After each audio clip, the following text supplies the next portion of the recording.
iOS and Android. Now at 9, the Missouri State Highway Patrol investigates a woman's death in the Webb City jail. The Nevada Fire Department is getting reinforcements to its crew. I'm Kenny Foreman, and I'll have more on that coming up. Your student loan situation could be changing today, and it could affect your paycheck. I'm Darren Botello. I'll have what you need to know coming up. The 4 states' most watched news starts now. The Missouri State Highway Patrol launches an independent investigation after a woman dies in the Webb City jail. This is KOAM News. I'm Tanya Bach. An autopsy was scheduled for today as authorities work to determine the cause of the death. The victim, 41-year-old Terry Gaston of Joplin, was found unresponsive in her cell Tuesday night as officers prepared to transfer her to the Jasper County Jail. Despite immediate CPR and emergency efforts, she was pronounced dead. Gaston was arrested Monday for driving while intoxicated as a persistent offender and for child endangerment. The Jasper County coroner joins the Highway Patrol in conducting the investigation. The murder trial of an Independence, Missouri man wraps up its 3rd day of testimony at the Cherokee County Courthouse. Kyle Butts is charged with 2 counts of first-degree murder and 1 count of attempted murder. It stems from gunfire at a home in Baxter Springs, Kansas in November of 2022. Authorities found 3 victims, 2 of them, Jeremy Murphy of Anderson and Craig Gwynn of Pineville. Both died at the scene. The 3rd victim, Seth Gwynn, was critically hurt. The Nevada Fire Department is seeing a significant change after operating with a 4-man crew for nearly half a century. An extra firefighter will now be on duty during all shifts. KOAM's Kenny Foreman finds out why the move will make a big difference in the department and the community.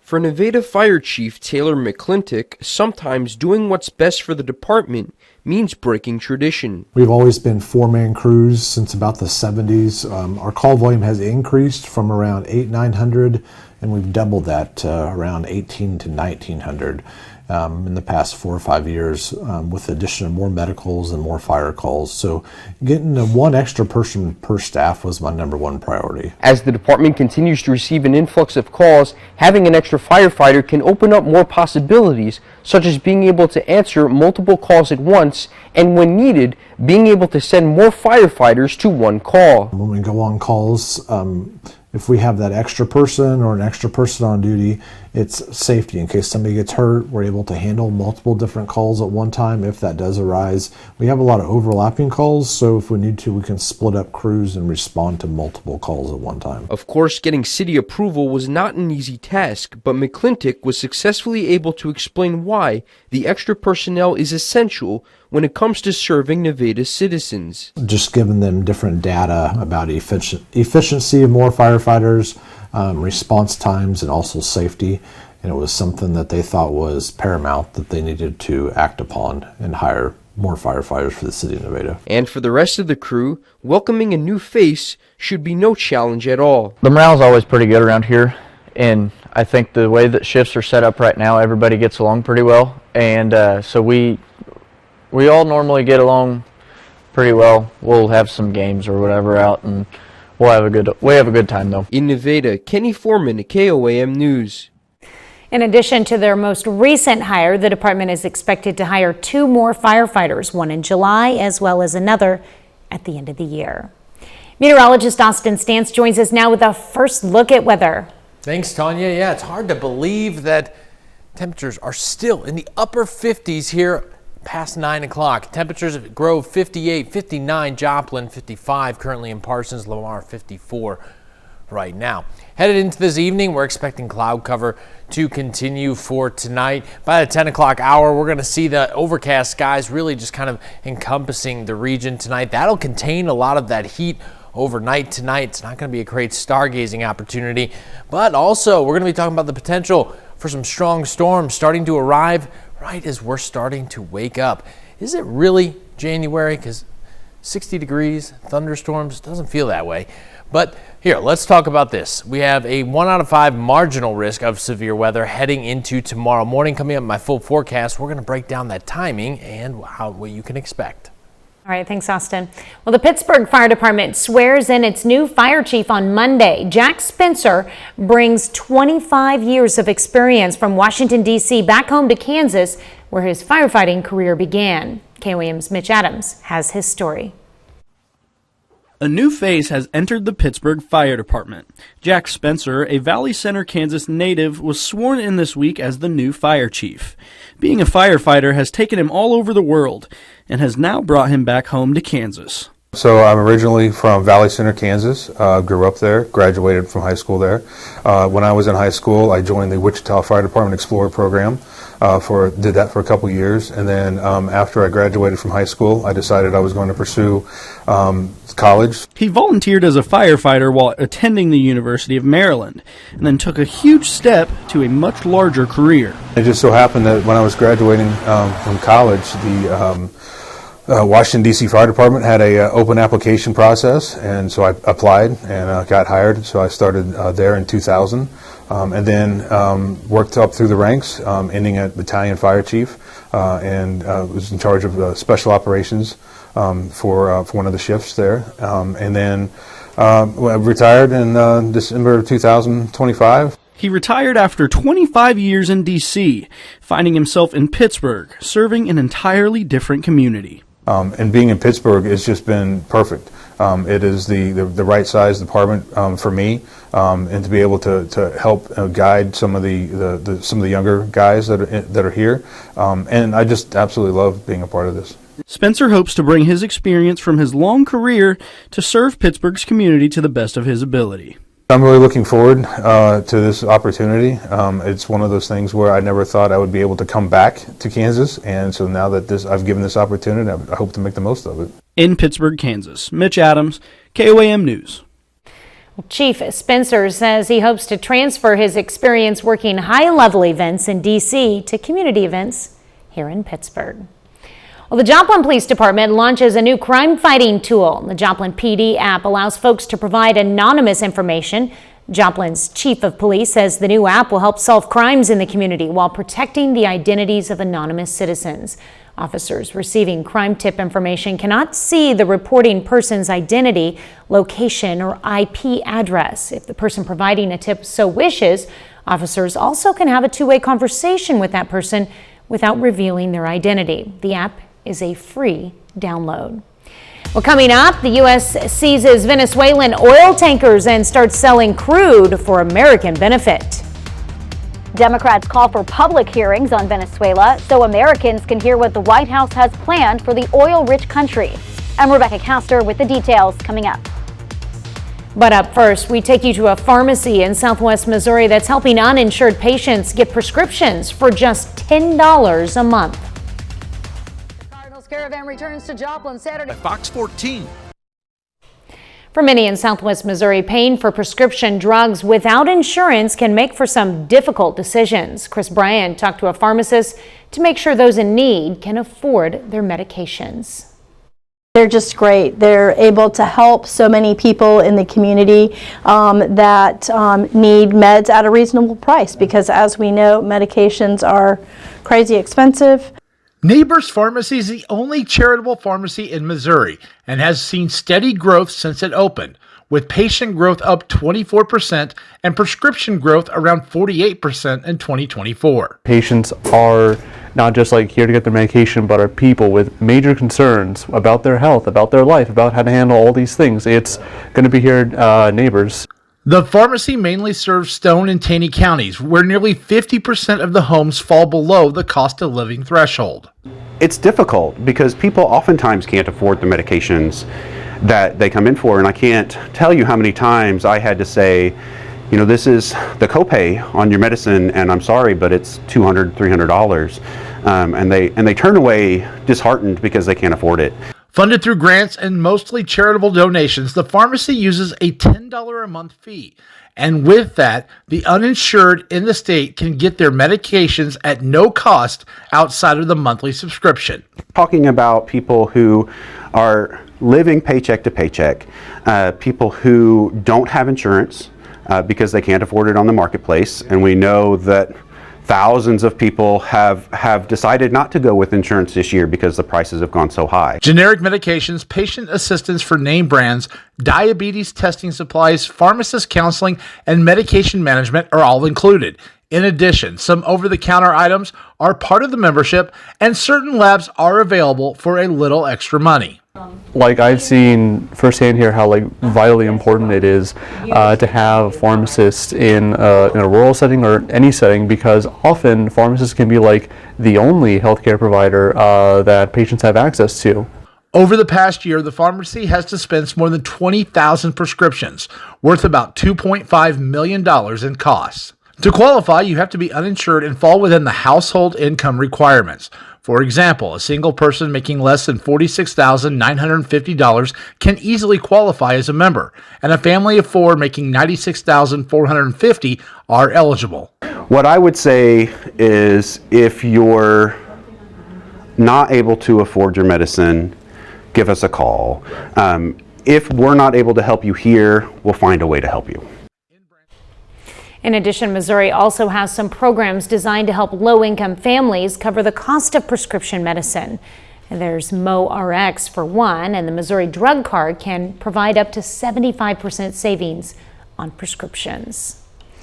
Infant mortality is higher among U.S.-born people compared to people not born in the U.S. That's according to a new study published in JAMA that looked at more than 25 million births. U.S.-born babies had higher odds of sudden expected infant death, especially among full-term births. But researchers say the reasons for the disparities are not clear. Could an AI one day diagnose health problems while you sleep? Researchers at Stanford found by analyzing physiological recordings from just one night's sleep, the technology could predict someone's risk for more than 100 health conditions. They call it Sleep FM, and it looks at brain activity, heart activity, respiratory signals, leg movements, and more, but researchers say it still needs more training. Austin is next with a complete look at your forecast, and later the Trump administration restarts wage garnishment for defaulted student loan borrowers, taking up to 15% of paychecks. What you need to know. Take the first step towards your future today. Getting a look at our Skywatch storm tracker, we can see our next system that's going to bring us some action heading into Thursday. Take a look at this, it's actually quite large.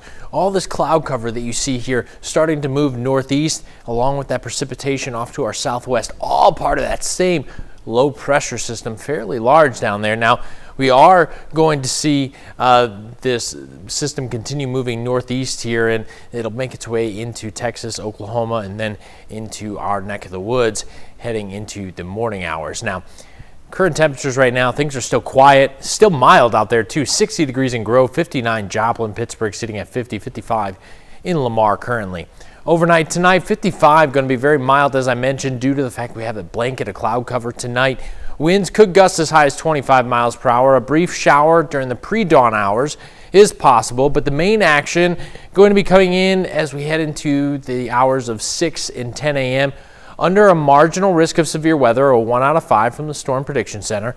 The main risk that we're going to be looking at here is going to be heavy rain, winds in excess of 55, 65 miles per hour, and then also the potential for some hail as well, anywhere from pea size all the way up to around quarter size. So let's time some of this out and what you can expect so you can get ready for your commute tomorrow morning. Now, taking a look, here is our blanket of cloud cover for tonight. Definitely not a great stargazing opportunity for sure.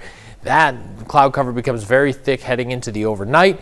Notice some scattered showers, not very organized, begins to move in. This is actually very helpful for us. This first band of rain could help restabilize the atmosphere heading into the later morning hours, taking some of that intensity away from the organized storms that are going to begin to move in around 7, 8 o'clock. So Yates Center, Fredonia, Coffeyville, Bartsville, right around 7, 8 o'clock. So as you're heading out the door, the kids are headed out to the bus, make sure that you're aware that that's the time those storms are going to be beginning to move in. Have a way to get warnings on your phone. Make sure the kids know the plan. Stay inside, wait for the bus, run out to the bus, have that textbook cover in your head heading out the door just in case there's a little bit of hail out there. Now, as we make our way through the morning, by around 10, between 10 a.m. and noon, notice this line really begins to develop here. We're expecting mainly a wind event here, so we're going to see winds could gust here around 60 miles per hour, pushing into the Joplin metro area right around 11 and noon. Again, that well-defined line begins to push through during the afternoon hours. It'll hit our eastern communities between noon and 2 p.m. By 2 o'clock, that system is making its way out. Things are quiet then for the rest of the evening. Notice temperatures still in the 60s.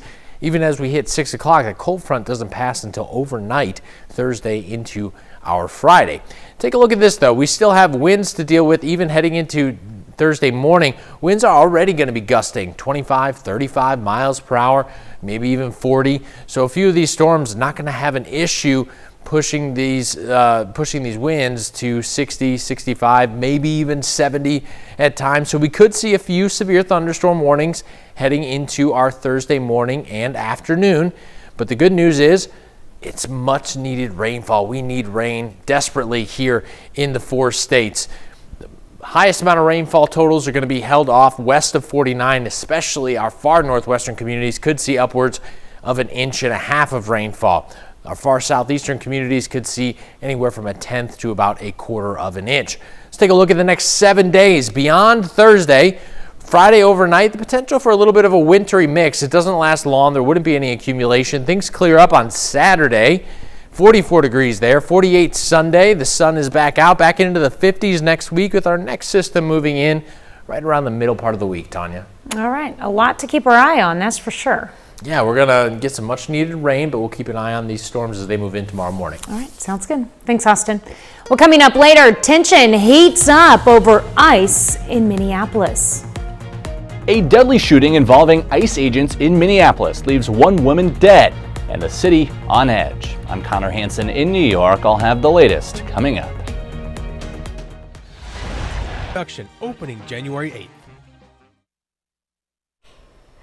Kansas students may soon face new restrictions on personal electronic devices in classrooms. State Senate leaders this week introduced a bipartisan bill banning cell phones, tablets, smartwatches, and wireless headphones in K-12 classrooms statewide. Not only would students have to have personal electronics turned off, but also make them inaccessible during class.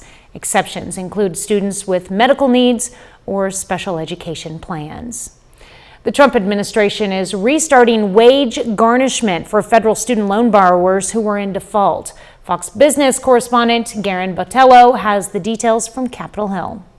The federal government can take up to 15% of your after-tax wages if you're in default on your student loans. But there's a law to make sure that you still have money in your bank account to meet your basic needs. That's federal law, like I said. So the Department of Education tells Fox that the first wave of notices is hitting mailboxes today. Approximately 1,000 borrowers in default right now will be the first to receive the warning. But officials say this is just the beginning. The scale will ramp up every single month as the Trump administration officially ends the pandemic-era pause on collections. So what's at stake here? First, this applies to federal student loans only. If you're in default, you are 270 days or more past due on your federal student loan payments. As I mentioned, there are some protections, but the government can also go after your tax refunds and certain federal benefits. Borrowers have heard these warnings, but there haven't been real consequences. All of that is over. They're enforcing the rules now. Any after-tax wages could be at risk, and up to 15% of that can be taken. And so they are going to be contacting borrowers, employers directly to get this set up. So it's going to be, a big lift for employers as well as for borrowers to get all of this figured out. I do believe we're going to see millions of borrowers fall into default in the coming months. A spokesperson for the Department of Education tells Fox that these collections are required under federal law. They stress that nobody will have their pay seized without first getting an opportunity to pay it back, and more than 5 million borrowers are in default right now. If you have trouble paying your student loans, go ahead and go to the Federal Default Resolution Group for help. In Washington, Darren Botello, Fox Business. Well, coming up next, National Bobblehead Day honors more than a century of those nodding dashboard favorites. February 14th.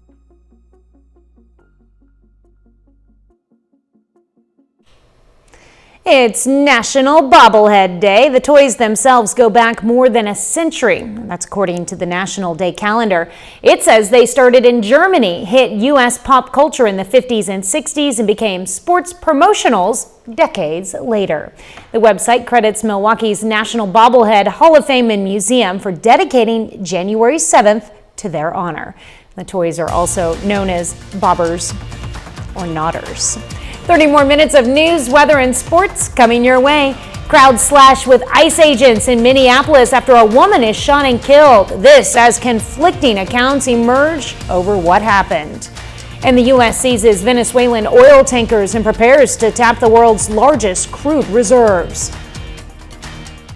Crop insurance with multiple. You're watching the 4 States Most Watched News. This is KOAM News at 9 on Fox 14. I'm Tanya Bach. Chaos in Minneapolis community after an ICE agent shot and killed a woman. The federal government and local officials are offering much different explanations for how it all unfolded. Fox News correspondent Connor Hansen has the latest. A crowd clashes with ICE in Minneapolis after a 37-year-old woman was shot and killed by an agent. DHS claims the woman tried to run the agents over, but Minneapolis Mayor Jacob Frey tells a much different story. They are already trying to spin this as an action of self-defense. I want to tell everybody directly, that is Minneapolis police say it appears the woman was in her vehicle blocking the street when a federal officer approached. She started to drive off before at least 2 shots were fired. To ICE, get the out of Minneapolis. We do not want you here. An estimated 2,000 ICE agents descended on Minneapolis this week in what DHS calls its largest immigration operation ever. The Trump administration is characterizing today's incident as an act of domestic terrorism. DHS Secretary Kristi Noem says the agents were stuck in the snow when it happened. They were attempting to push out their vehicle and a woman attacked them and those surrounding them and attempted to run them over and ram them with her vehicle. An officer of ours acted quickly and defensively shot to protect himself and the people around him. Minneapolis police say the investigation is now in the hands of the FBI and the Minnesota Bureau of Criminal Apprehension. In New York, Connor Hansen, Fox News. Los Angeles judge delays Nick Reiner's arraignment in the stabbing deaths of his parents, Rob Reiner and Michelle Singer Reiner. Defense attorney Alan Jackson withdrew, and he's replaced now by public defender Kimberly Green. Nick appeared briefly in court wearing a brown jumpsuit, standing behind glass with deputies nearby. The 32-year-old is charged with 2 counts of first-degree murder and has been held without bail since last month. The arraignment is now set for February 23rd. Prosecutors have yet to decide on seeking the death penalty. U.S. forces seized 2 more sanctioned oil tankers. This all comes as lawmakers question what the Trump administration has planned for Venezuela and its oil. Fox News correspondent Rebecca Castor reports. Elite U.S. Navy SEALs board and quickly take control of a sanctioned oil tanker early Wednesday morning, a ship the U.S. Coast Guard chased for more than 2 weeks from the Caribbean to the North Atlantic.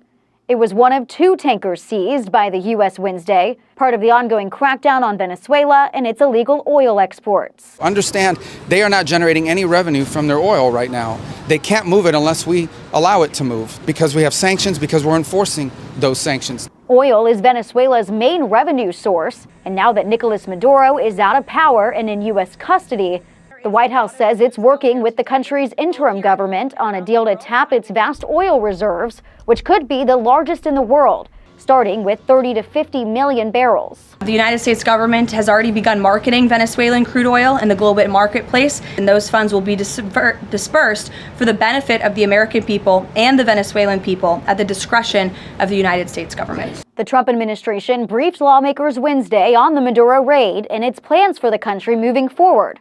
Now, Democrats are calling for public hearings so Americans can hear those plans as well. People are just saying, what the hell is going on?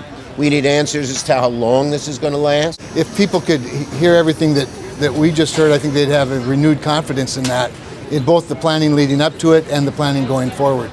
As for the future of Venezuela's government, President Trump has said it's too early to talk about elections. In Washington, Rebecca Castor, Fox News. Austin is next with a complete look at your forecast, and later 8 Southwest Missouri schools petition for early class start. Find out what's driving the change. The year super sale at Furniture Row has been extended. Right now, save $100 on every $1,000 you spend and score 60 months no interest. Say goodbye to tired old designs and hello to killer looks. But hurry, the extended New Year's super sale at Furniture Row ends soon. Furniture Row ends soon. Taking a look at our Skywatch storm tracker, we got some activity that we're tracking heading into tomorrow morning.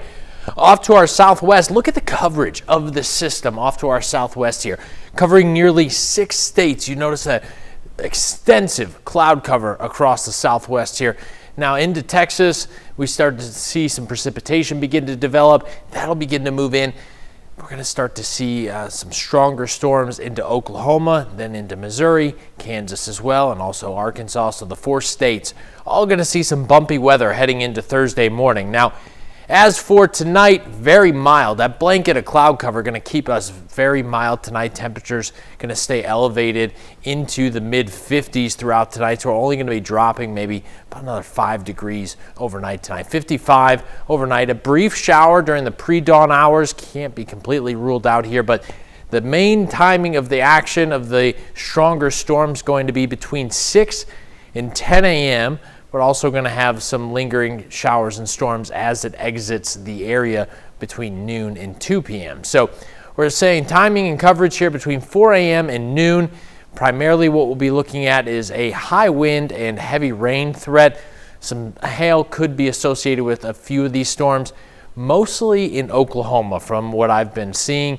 That's where I would say that the heaviest of and strongest of the storms, northeastern Oklahoma, is probably going to be the target area there for the heaviest of the rain. Now, taking a look here, we need rainfall across the entire region. So as we head into the overnight hours tonight, we're going to see that blanket of cloud cover really become very thick tonight, and so that's what's going to contain that heat for us.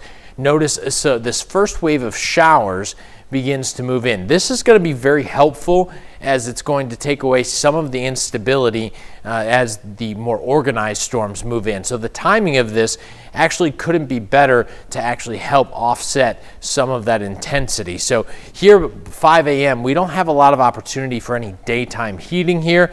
And we also have the opportunity for some of these showers to really just take away some of that instability that'll be in the atmosphere.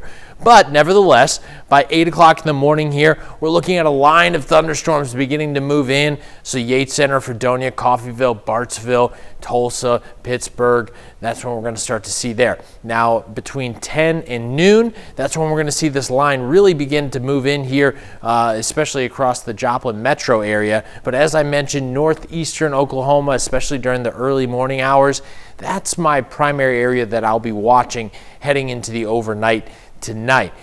But we're still going to be dealing with a wind threat. So any of these storms that pass through the area could bring 60-mile-per-hour wind gusts, small hail with it as well. So still posing an inconvenience for you as you're heading out the door Thursday morning, whether you're going to school, whether you're going to work. Just make sure you have a way to get weather alerts and stay weather aware. Check your surroundings outside. Give yourself some extra travel time. A little extra following distance on the roadways as some heavy downpours could also reduce visibility. Good news is systems pushing out by 2 o'clock. Things are back and quiet by 3, 4 o'clock. Now let's take a look at your 7-day forecast here. Beyond Thursday, we do have a cold front that passes, 51 degrees, a wintry mix possible overnight. Headed into Saturday, 44 degrees, things clear up in the afternoon. We're back to sunny skies, a little bit warmer on Sunday at 48, back into the 50s next week. Our next system moves through Tuesday, Wednesday next week. Don't give up on winter just yet. There's still some systems that we're tracking in the back half of January that still could bring some snowfall if you're a winter lover.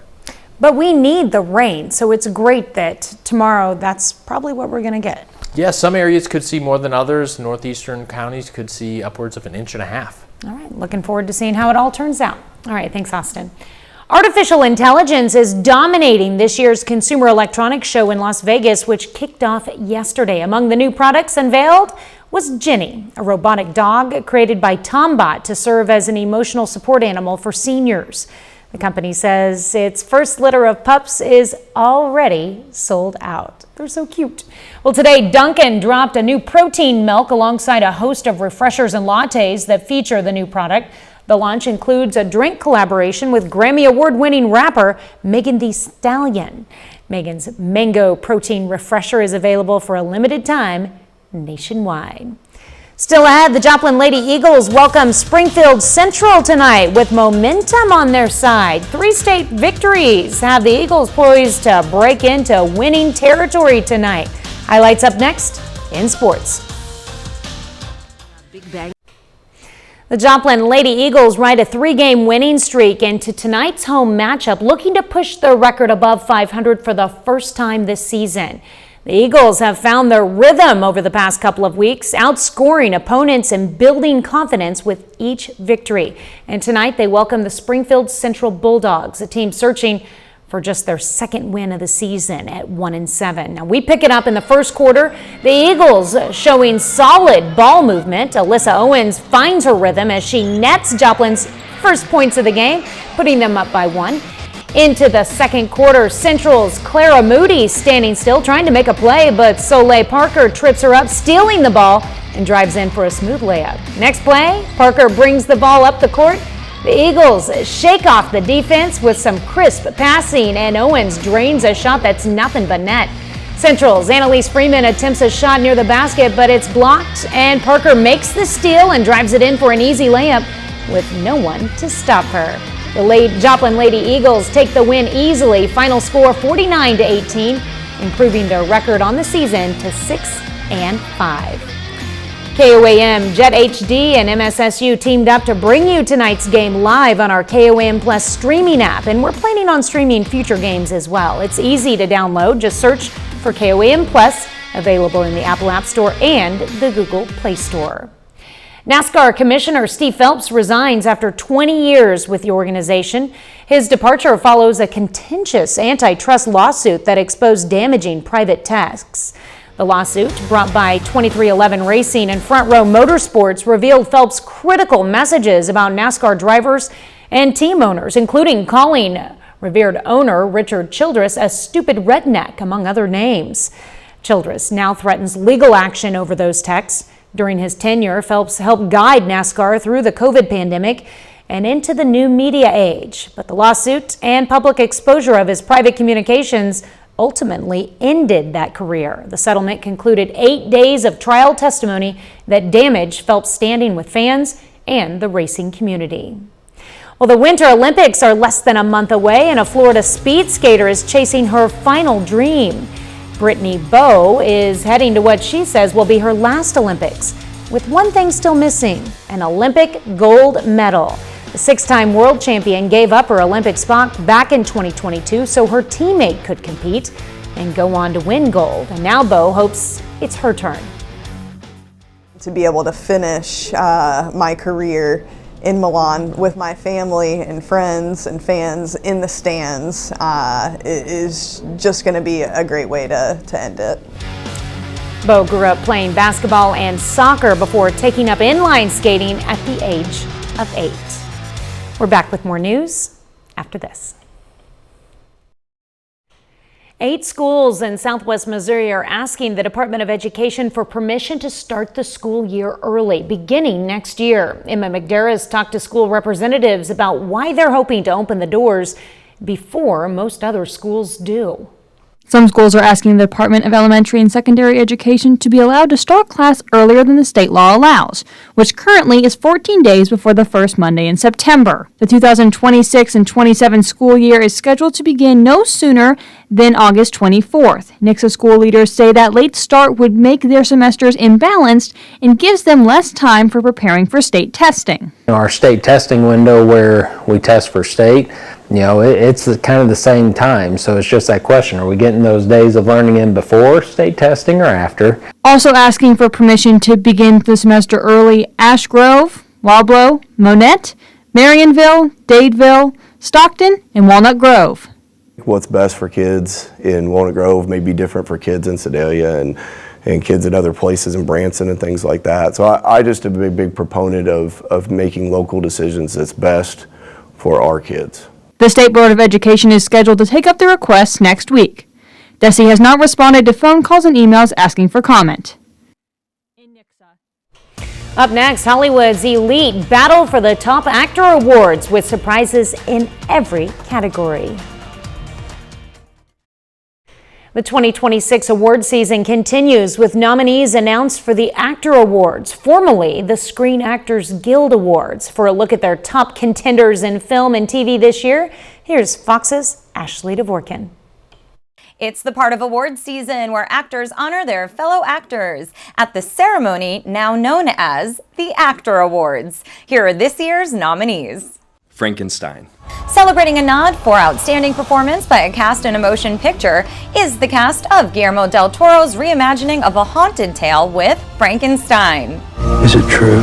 Joining them are the cast of Hamnet, Marty Supreme, One Battle After Another, and Sinners. Not yet. Leading male actors up for the Actor Gold are Marty Supreme's Timothy Chalamet, as well as One Battle After Another's Leonardo DiCaprio, Ethan Hawke for Blue Moon, Sinners star Michael B. Jordan, and Jesse Plemons of Begonia. A place in your head. Female actors in a leading role contenders include Hamnet's Jessie Buckley, along with Rose Byrne of If I Had Legs, I'd Kick You, Song Sung Blues' Kate Hudson, Chase Infinity of One Battle After Another, and Begonia's Emma Stone. Can you hear me? Among those up for awards on the TV side, drama series ensembles recognized are the cast of The Diplomat, the group from Landman, the team from The Pit, the co-workers of Severance, and the vacationers of The White Lotus. Well, Gregory? In comedic crews nominated, it's the teachers of Abbott Elementary, along with those of The Bear, Hacks, Only Murders in the Building, and The Studio. Harrison! Plus, in special honors for this year's show, Harrison Ford will receive the SAG-AFTRA Life Achievement Award,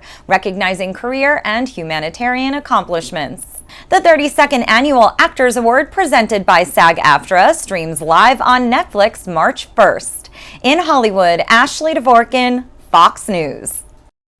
And that's our time for tonight. Thank you for joining us. We're going to leave you with video of polar bears and seals playing in the snow at the Oregon Zoo. Have a great night and an even better tomorrow.